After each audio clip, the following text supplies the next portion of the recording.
Very good morning. Nice to see so many faces here on the Friday morning at 9 a.m. sharp. Some people still enjoying their breakfast. Enjoy it. I hope you're ready for the first session of the day. So I would like to kick it off by asking two questions. So who of you knows GraalVM or has heard of GraalVM? Let me see some hands. Okay, that was to be expected. Who of you has heard of the Polyglot engine of the GraalVM? Okay, still some hands. That's good. Well, today I'm going to tell you a lot more about it. We're not going to talk about the fast startup times that you're used to from a GraalVM talk, but we're going to talk about how we as a company are using the Polyglot engine to actually deploy business value and business logic in a very fast way and can release that value to our customers. So we're going to talk about building a rule engine for deploying and creating a dynamic business logic. Still come in, there's some spots here in the front as well, more than enough spots. A little bit about me. My name is Ossendrijver. I'm a software engineer at Picnic, a company, an online grocery store based in the Netherlands. I like to talk about the things I do at work, and as part of that I also get to travel to some conferences. So this is me in Luxembourg a few months ago, where I also get to be the tourist, just as I did in London yesterday. So what am I going to talk about? Well, as I said, I'm going to show you how we leverage the potential of GraalVM Polyglot engine to deploy our business value in a quick way. But first I want to give a bit more context on how this process used to go within Picnic and some more details about that. So what would usually happen is that someone from the business said, hey, I want you to implement this new feature. Let's say, for example, simple case, when we have a new customer, when we are going to do a delivery, we want to give them an extra booklet to explain what we do as a company. Very simple feature. So how this would usually go is that the business has this idea, then they go around the table with each other and say like, okay, how should this actually work? What do we want to give? When do we want to give this? And then they come up with a list of requirements. And then after discussing that, they give it to the developers and they say, okay, we want you to implement this feature. But of course, the developers are already working on a lot of things, and then they need to put it on the roadmap. And at some point, it gets prioritized, and they're going to actually implement it. So then the developers start to implement this, and at some point, they put it to develop or production, and they find some bugs, and they need to fix this. And then you have the full cycle of implementing this feature.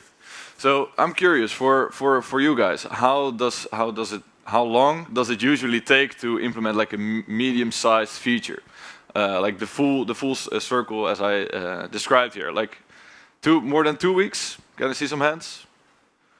More than 4 weeks?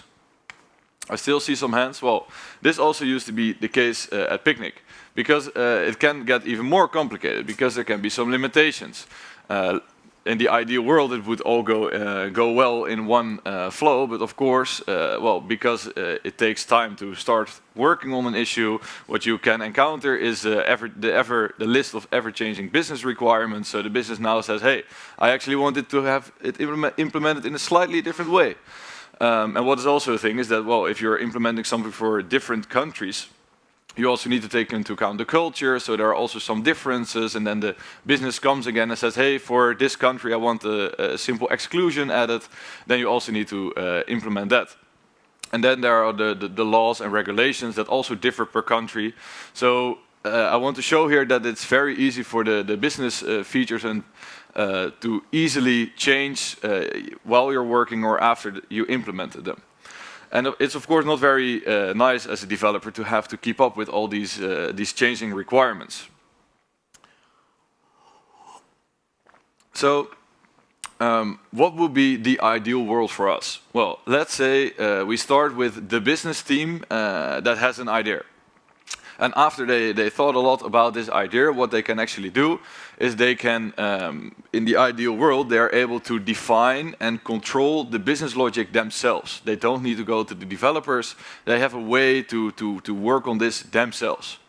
And not only define it, but also actually deploy it, test it with the customers, do A/B testing, and then also monitor how this logic is actually performing. And as you can see, this is all done by the business teams in the ideal world. So what would we be doing as developers? Well, we would be drinking a nice beer on the beach because they have something to manage everything themselves. No, I'm kidding, of course. Instead of that, what we could actually do is we could focus on providing a platform for them to do all these things in. So we create a self-service platform, and because we don't need to focus on implementing these new business features, we are actually able to make the platform more performant, provide more capabilities, and extend it such that they can do more and more with it. That sounds quite nice, no?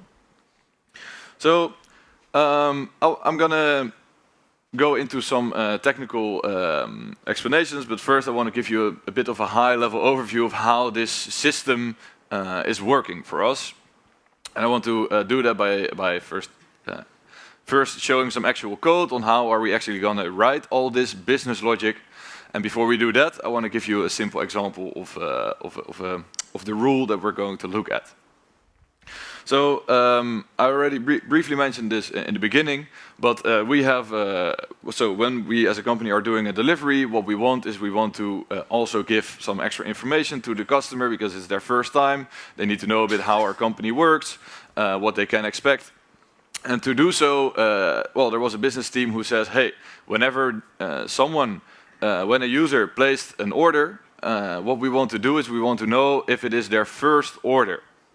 And if it is their first order, we want to enrich that order by providing one more simple booklet. And as a result of that, when the first delivery is being done, everything is taken care of, that they actually get this extra booklet. So this is a very simple case for which we are using, for which we can create a rule. So I swapped some orders in the slides.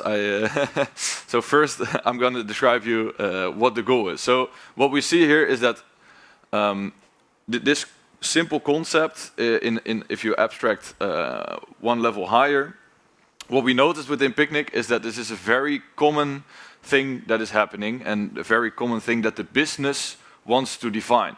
So what are the higher level concepts here? We see that when a thing happens within Picnic, there is an effect or an action that has to take place. And in between, what we have is basically many decisions that have to be taken. So let's say when someone has a bad order, we want to give them a little gift to make up for the bad order. Or when the delivery is about to arrive, we want to give them a push notification, some simple things like that.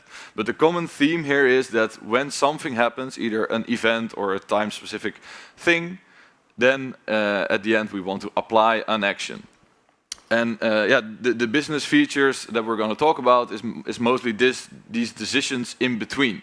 So a lot of business logic needs to be defined by making all these kinds of decisions, and that's the thing we don't want to do as developers, but because the analysts, they know way better what kind of decisions have to be taken.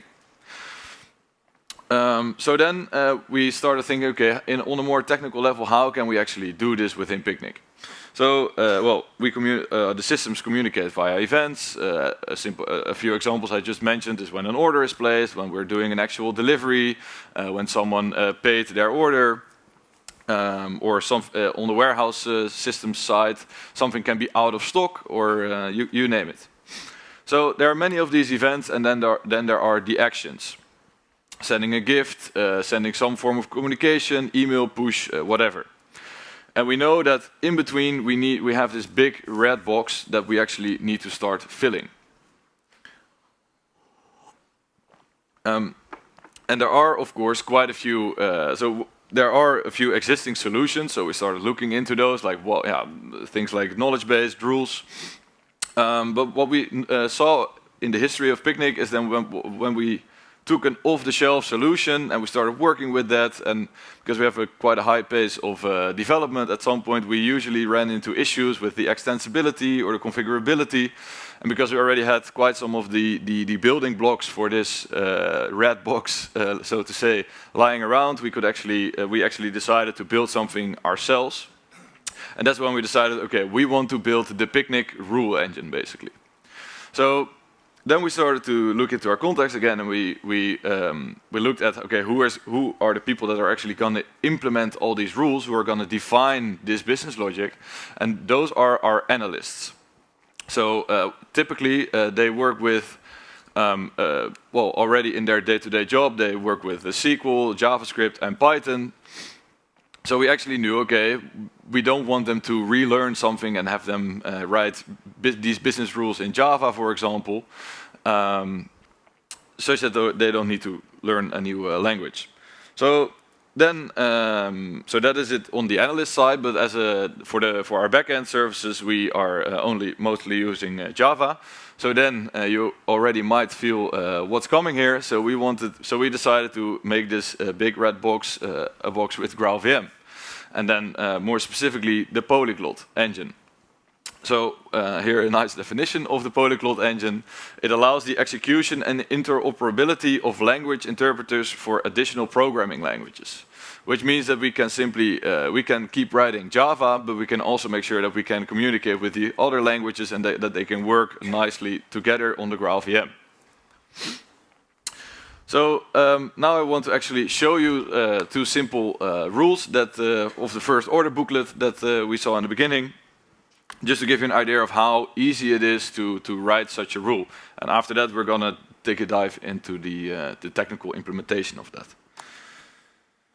So, is it readable in the back? Okay, good. So, this is the method signature that all the rules have. We'll see in a bit why that is the case. But what we have is we have a simple function rule. We get an event passed in and some data binding and action bindings that we can use to do. We'll see that in a second. The idea is that we got an order status changed event because we want to see, hey, is this the first order? Then we want to add something to the order for the user. So we get some details out of there. We say, okay, what is the user ID of this order? What is the order ID? And then what we want to do is we want to know, is this the first order? Well, we cannot send all your information with one simple event. So what we have a nice data binding where we can say, hey, we would like to know the number of orders. So we also maintain a database there where we say, hey, please give me all the orders of this user that are not equal to this order and see if this is actually the first order or not. So we can provide the order ID and the user ID, and then we say, hey, if there are more, if it's not the first order, basically, then we want to take no action because it's not the first order. And otherwise, we know it is the first order, and we can say, hey, we would like to add a promotion, namely, for this order ID, we want to provide the welcome booklet with a count of 1. So as you can see, a very straightforward rule that, well, an analyst should be able to write. And the nice thing about this is that you can write it in multiple languages. So this is the equivalent of that rule, but then in Python, just to show you that it's how that is possible. So, yeah, this is the example we saw. So I'm going to tell you first a bit about how we set up the rule engine internally. Yeah, like how does this process-wise work? So our analysts are the rule writers, and what they do is, as you can see, I opened it in IntelliJ or Visual Studio Code, and then they can actually simply start coding the rules. They can check them into Git, and then we have a nice process that actually makes sure that the rules are valid and that they produce they are able to produce a valid outcome. And every time there's a new version of this rule, it's actually being deployed. And then when the rules are there, we have the evaluation part. So we saw that an event can come in. So we're using RabbitMQ and Kafka. And they are the ones triggering the actual rule. We also briefly saw, which we'll see in more detail later, that there's a database that we can use to get more context. And then when we know, okay, now we have some output or we have no output of a rule, then we actually have to execute it. And yeah, the execution can be many different things, can be promotions, communications, gifts. But yeah, how that is implemented is that it can basically invoke a lot of different picnic services, and that gets managed for them. So how does all of this work? Let's first start on an abstract level, and then we're going into these, we saw 3 different phases, so the rules itself, the evaluation part, and then the execution. And we're going step by step. So we saw the definition of a rule, and the thing is we're gonna load this rule, and we're gonna make sure that it's actually executable. So let's say we start with the entity rule, then an event will happen within Picnic, and then of course we need to be sure not all events trigger all rules, so there has to be some kind of routing in between, and then we take care of, hey, this event triggers this rule, so then we have the event with some information. It does not always contain enough information, so then we can get some more context from, for example, the database, and in the end we decide, hey, is there either an action or is there no action? Let's start with the first part, loading a rule. So we just saw some simple source code, and what we then have to do is we need to load the rule into the GraalVM context, such that we can actually execute a Python or a JavaScript rule on our GraalVM. So those are the 2 options. So how does it work in the code? In our rule engine backend, what we have is a very simple rule definition. Here we specify, okay, what is the ID and description of the rule. We have the actual source code, the source code that I showed you, and we of course define which language it is, such that we know how to then load it into an executable rule, because that is the next step. Because what you see here is that we get the language of the rule, we get the source code, and then what the nice thing we can do is we can say, hey, this is the GraalVM context. We can say, please try to put this rule into the GraalVM context, knowing which language it is. And then when we load it in there, we also need to be able to, whenever an event happens, we need to be able to invoke that rule with the necessary information. So we basically need a handle to the method. And here at the bottom you see, like as I showed you, this is the method signature. And as you see on the right there, what we basically say is we need a handle to this method name, and that is either the Python or the JavaScript variant. And then when we did this, we basically have a handle to the method, which is basically what you see here. So we now have the first step where we loaded the JavaScript and Python rules into the GraalVM context. So the next step is that whenever an event happens, we need to be able to trigger the right rule. So, well, we need some form of event routing, but there's one more step that makes it a bit more difficult. Because all our events are actually Java events.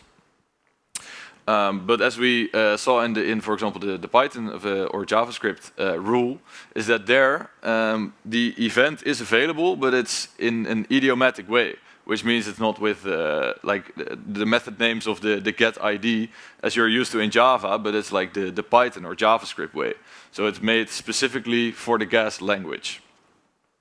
So there's a nice question mark here, which means that we need some form of transformation between this, for example, the get order ID, and what we saw in the rule, the actual like lower camel case.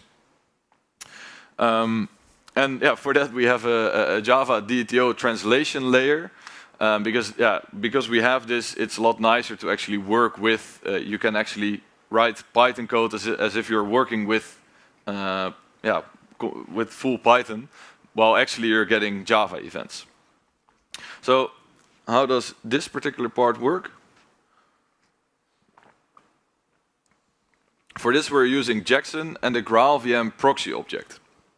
So again, we start with the POJO, the event.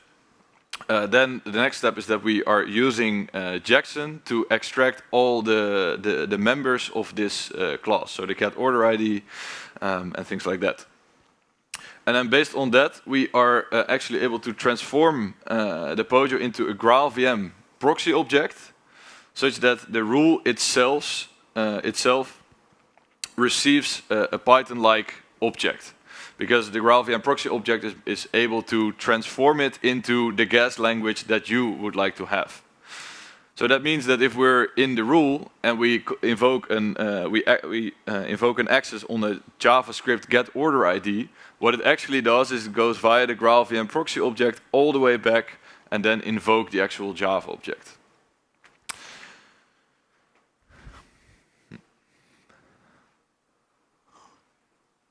So the proxy object is a very powerful thing.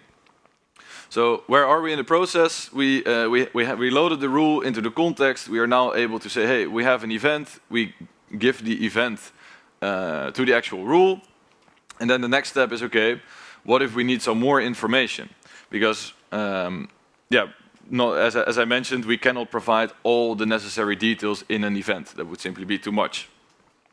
So if we would, for example, if we have a rule where we want to give a simple gift to a user, but we want to make sure that when we are actually giving this gift, that it's available, because otherwise we're giving something that we don't have in stock. So what you can do in a rule, you can say, hey, I want to give this, but only if it is in stock. So for that we have a data bindings, and that allows you to say, well, in this case, you can simply do an API call. You can do a get to the stock service. You say, hey, the user is in this region, and I want to give this simple item. Is it in stock, yes or no? And you can use this to then decide no action taken, or I want to give a different gift, or I'm giving the gift. So how is this? First another example. So what we also saw is the database. We can simply how it works is that the rule engine listens to a lot of events, for example, like order events, and it simply stores all the necessary information into the database, such that in the rule you can query them just how you for the information you're interested in. This is an example where we want to know the actual user region of this user, because it doesn't really matter. Well, it's only important in the current region of the user if they're stock or not. So how is this Python or JavaScript thing implemented on the Java side? Well, we can actually look at the simple example of the implementation. And the idea is that for all the bindings, we simply provide something on the Java side with an implementation. And then we can simply write our Java code to invoke services or the database that we want to invoke.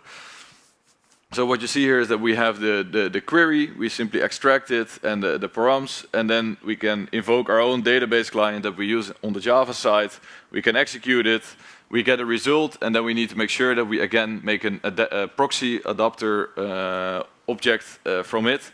So we can actually, in this case, because we're getting multiple values, we can return a proxy array. So we have to do some transformations to make sure that it's actually, again, understandable for the GraalVM proxy object, what to provide back to the Python or JavaScript code. So that is it for gathering the extra context, but then there are also the actions that we would like to have executed. So an example here is that we want to give someone a gift. There are multiple campaigns that you can use for this within Picnic, but let's say we have a late delivery gift. We provide, hey, this is the user ID, and these are the articles that I want to give to this user. So another one is a form of communication where we can provide, hey, I want to send a push notification to this user with the title and a body. Again, this is then in the rule, and the underlying implementation is as follows. Where we again we get the values, we can simply extract most of them. We want the message body, the push, the title, potential deep link, and then we can also send it for multiple users. And the idea is that here we construct a send push action that then our backend is able to execute later. So when we simply provide more of these implementations on the backend side, they are then available in all the rules to use.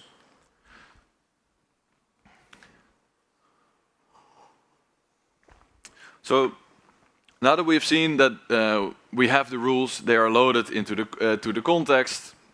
We saw the evaluation part where we get an event, can do some logic, and then as a result of that, we can start thinking about defining actions. But the first part, that is actually the self-service platform that we have built. And the cool thing is that we give a lot of power to the analysts, because they can start writing a rule, they can put it to production without any of the developers actually reviewing that or whatever. So again, they get a lot of power and a lot of responsibility because of that.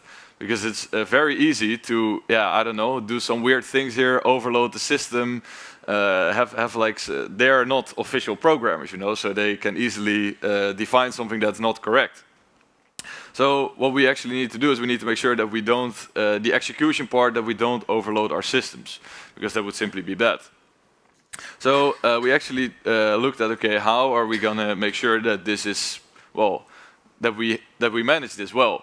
So we, for example, we have a deduplication policy that every rule has to define, such that we can make sure that, well, a user is not receiving the same push message twice within a specific amount of time.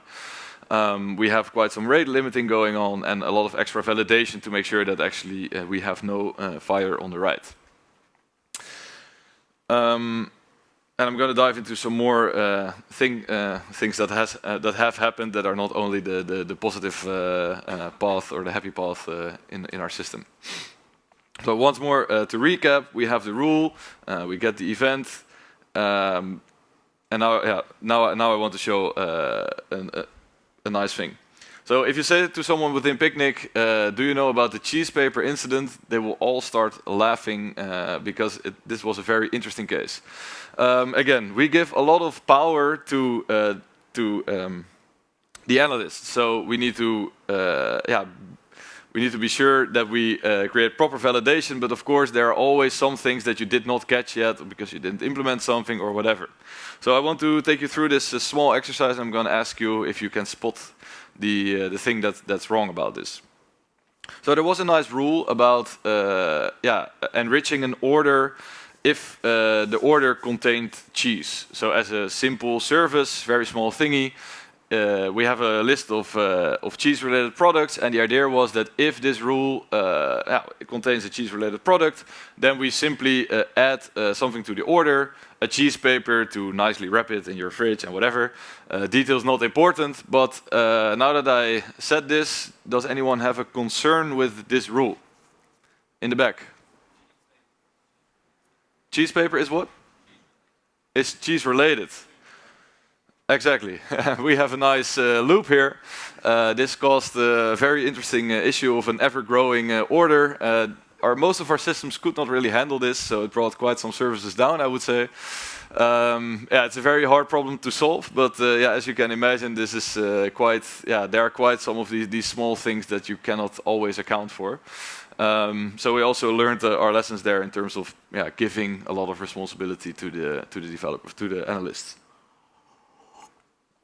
And you also want some good sense of security, because you give a lot of power in these rules, but you also therefore want to limit what kind of things they are able to define. And the nice thing about the GraalVM context is that you have quite a large list of Javadoc where it simply explains all the things you can configure, what kind of access there's a very granular way of specifying which things are okay and which things are not okay. So I just wanted to point that out. It's very important. And also it's very important that the analysts are able to extensively test what they're actually doing. Because there will be many edge cases. The larger the rule, the many more things can happen. We are used to testing a lot of things, but we also needed to make sure that there was something for the analysts themselves to also do this.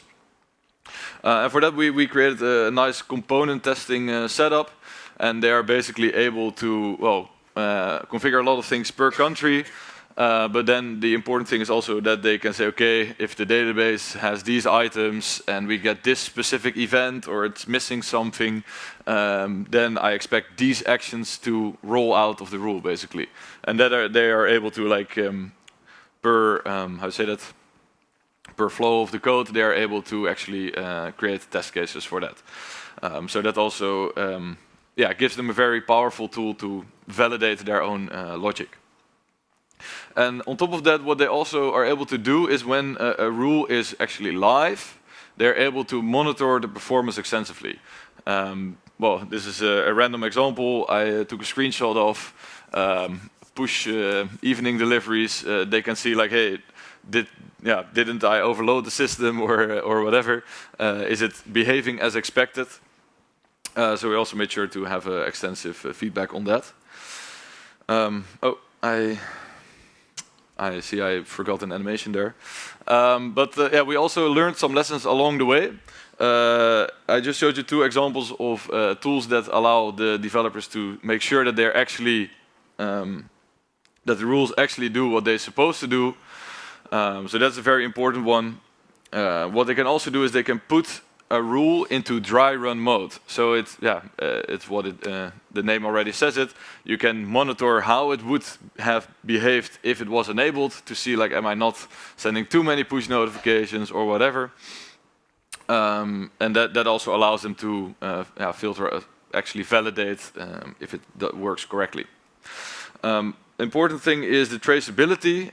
Sometimes they have some trouble with, and in the beginning they had some trouble with knowing when a rule was executed for what reason, and we also made some, we collected this data and made it also available to them such that they can like better troubleshoot why a rule is behaving in a certain way. Sometimes it happened that a simple query changed, or which made and then there wasn't a proper index on the database, and then the rule caused quite some load on the database, and well, we have some nice alerting for that. But what we can improve there is to make it more make it easier to report to the actual creator of the rule to make sure, hey, please upgrade your query to make it more performant. What we also do to help the analysts is we provide a lot of trainings. So for example, Git trainings, like not all of them have a lot of experience with Git, but also writing Python and JavaScript. So it's also really an effort from our side to make them the best rule writers they can actually be. So just to recap, what have we accomplished so far? We created a self-service platform that allowed around 30 rule writers to do whatever they want to do without having to involve any backend developer, and it allowed us to actually focus on writing more new features and different systems. And I want to show some nice numbers on things we have accomplished with that. But I talked a lot about the analysts from within Picnic and all the things they do, and I quite often hear like, are they actually really writing all these rules and all these things? You give them quite a lot of power, are you sure about that? So I took a picture of the nice average Picnic analyst. Looks like this. No, but as I said, we give them also quite some training, and we make sure that they have the right tools to actually write the best rules they can. I wanted to show a nice example of a use case that they implemented within only like one analyst within a few weeks' time. And that's our loyalty program that we created. So a fairly simple setup. Let's say someone placed an order. Then there has to be a concept of collecting points per user per specific time, per a specific amount of time. And as a result of that, they can get some communications. They get, and at some point, they are able to claim these rewards, and they get them delivered in their next delivery. So there are a few different concepts here that all of them that they were able to create with the tools that we provide, again, without any backend developer being involved. And the cool thing was that initially we had some use cases in mind, and they started working on those. But once they start to get the hang of it, they actually came up with so many more nice use cases and things they wanted to try and do that it basically grew beyond our imagination, and a lot of rules have been implemented. Namely, 200 plus rules are live right now. And on a daily basis, there are 37 million evaluations.